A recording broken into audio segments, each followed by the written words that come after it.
Okay, so this roof is actually off the house, and we're just pumping the cellulose fibre straight onto the rake section.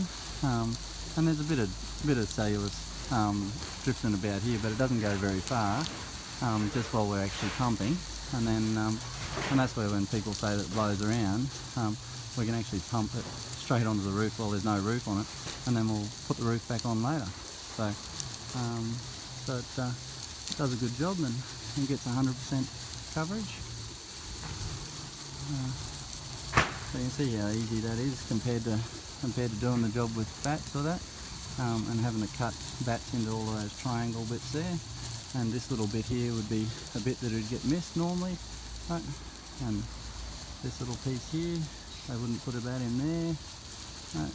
So it's easy to do the job right when you use the right product for the right job.